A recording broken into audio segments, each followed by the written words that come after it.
Okay, so we've already heard from Alan Mordew about the general measures that were taken by the Scottish Government in March 2020. And what I want to do is to have a look at those in some detail and ask the question, what would we anticipate, just as using common sense, what would we anticipate to be the effect of these measures on the Scottish public? Just remind you, the three Graces, First Minister Nicola Sturgeon, Cabinet Secretary for Health and Sport Jean Freeman, Chief Medical Officer for Scotland, for a time anyway, before she had to resign, Catherine Calderwood. Those are the people responsible for signing the letters which implemented an awful lot of these measures. So the first measure that they implemented, March 2020, movement of the elderly from hospitals to care homes. And from March the 1st to the 31st of May 2020, nearly 5,000 discharges were made from care homes into to care homes from hospitals. That brought about a 10% increase in the care home population. 50% of those people had never been in the care home before, so it's a new place that they were sent to. 50% of those places did not have any medical support. So these people who were being taken out of a hospital were being taken to a novel place they'd never been before. Many of them had dementia, and in many cases there was no medical care available at those care homes. There's a report by the Mental Welfare Commission for Scotland shows that 20 of these, where they've looked in detail, were actually unlawful. Hundreds more were made without appropriate legal safeguards for these people who lacked capacity. And in one case, there was an internal decision made between the health board and a care home, a company of care homes, and that was where the decision was made to move the people. The people themselves were not actually consulted, and there was no consent of those individuals, of the families, or the health and welfare attorneys. There's a clear breach of Article 5 of the human rights, deprivation of liberty.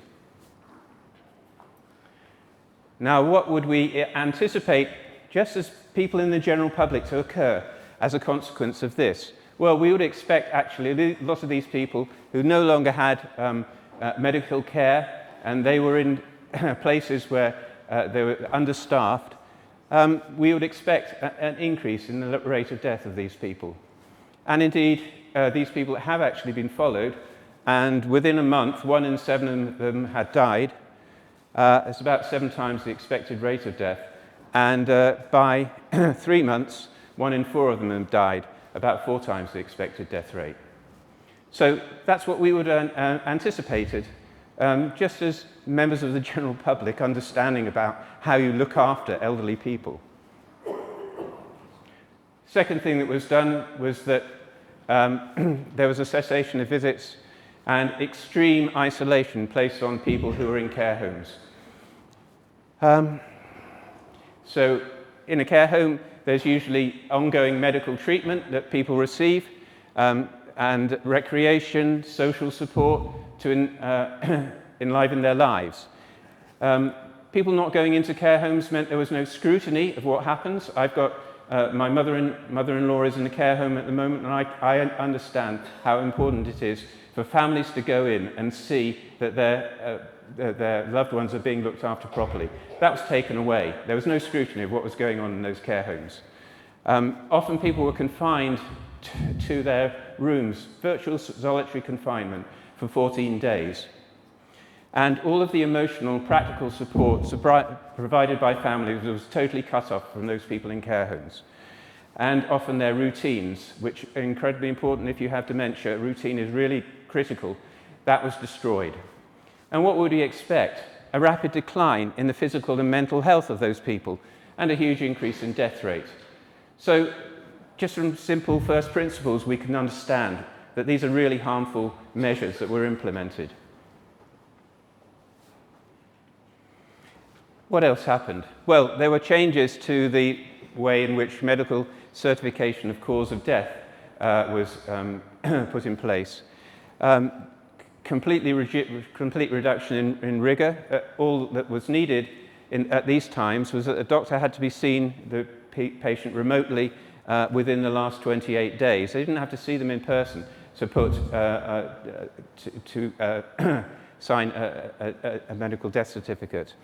And these are some quotes, COVID-19 causation is acceptable if the patient has displayed symptoms consistent with COVID-19, which is, if they had a cold or a flu.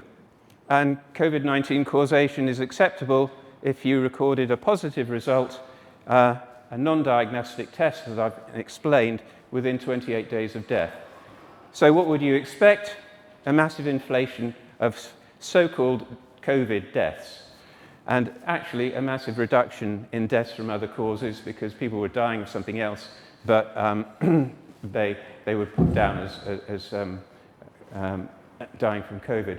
And I know this from personal experience because my father, he was dying from heart failure, and he was in hospital. 2 days before he died, they tested him. He had a positive test for COVID. On his death certificate, it says he died of COVID pneumonia. He didn't die of COVID pneumonia at all. He died of heart failure. So that's just one instance, but this is repeated over and over and over again. The next thing that was done was inappropriate use of the do not resuscitate forms. If used properly, these are very good, because if you've got somebody at the end of their lives, they're very frail, you don't want to be going pounding their chest at the end of their life. It's incredibly undignified, and it could break their ribs and things like that. So it's a good thing to have such forms to say, when somebody's at the end of their life, we shouldn't attempt resuscitation, we should just let them die. In order to apply these forms, it requires the individual consent or that of the power of attorney, and it doesn't have any implications for any other treatments that person is undergoing. So they would be treated normally for other conditions. What happened during this period is that there was blanket application of these forms to all residents in a care home in some instances. Cold calls were made by GPs to people who had certain disabilities. And people were asked, well, do you want to have a DNA form? And people, a cold call about such a sensitive issue. This is incredible. Often no consent was given, and people found out that their relatives had one of these forms associated with them. And in some cases, those signatures on those forms had actually been forged. And the other really important thing to understand is that if you had a DNR notice on you, then that was used to deny access from a care home into a hospital. So if the ambulance came, they found that they had a DNR form on the person, then they wouldn't take them to the hospital. Consultants refused to accept people at the hospital. And those people in hospital who were required to go to the ICU, they were denied access because they had a do not resuscitate form on them. So it was used in a completely inappropriate way. And what would you expect as a consequence of this? Well, people would be denied care, which they would normally have, and they would have survived, but in this case they didn't have that care and they died. So we would expect that this use of the forms in this way would increase the rate of death of people, particularly in care homes and hospitals. The next thing that we should talk about, has already been mentioned, is medical protocols which were adopted during this time. The first one is one which is about antibiotics. Do not use antibiotics for preventing or treating COVID-19. So normally if somebody was to have a respiratory disease, you might prophylactically give them antibiotics to prevent them getting bacterial pneumonia. Well, that was denied people who were designated as being COVID-19. There was excessive use of ventilation, and from the article in the BMJ, 3/4 of patients in intensive care were placed on ventilators in the first few months of the lockdown. And ventilators have to be used with extreme care because they have the capacity to just destroy people's lungs and their kidneys and lead to so-called ventilator-associated pneumonia. So that was going on in hospitals. There was also enrollment of individuals into experimental programs which were designed to test what's the best treatment for COVID-19. And here's one of them, the REMAP-CAP trial.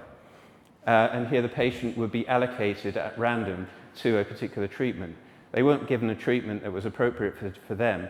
They were part of an experiment. And the kind of treatments are either you get antibiotics or you don't, or you have a powerful immunosuppressant provided or not. And individuals were randomly allocated to this. And I think we'll hear later on today that in some cases people were recruited to these trials with forged signatures. And lastly, the NICE guidelines on end-of-life care. So we've got COVID-19 rapid, the notorious NG163, where people considered at the end of life were given midazolam and morphine. And this was referred to as just-in-case medication. And often all that was required is that the person actually tested positive for COVID-19 using the fraudulent tests. And this sedates people and it causes respiratory suppression. So essentially what you're condemning people to is a death through asphyxiation. And one of the lines in the protocol says, sedation and opioid use should not be withheld because of a fear of causing respiratory depression. Okay, so go ahead, don't worry about it. So what would we expect? Well, we would expect premature death of those vulnerable people who had been put on these pathways. And last thing I want to just mention is that another measure that was taken, of course there was an enormous death in care homes at the beginning after the lockdown happened. And some 6,000 were ascribed to COVID-19 in care homes from March to May 2020. What was the government's response to that? The government's response to that was not to investigate why this occurred, but to start a criminal investigation of deaths by the Crown Office in 2020. But no similar investigation of deaths in the NHS at that time. So care home staff came under scrutiny and became traumatized during 2020 by the ongoing, and it's still an ongoing threat of prosecution. So what would we expect? Well, we expect as a consequence of that they would then be very keen on adhering to any government regulations, because if they went out with that, then they're going to be in trouble when they come round and Operation COPA comes and has a look at what they've been doing.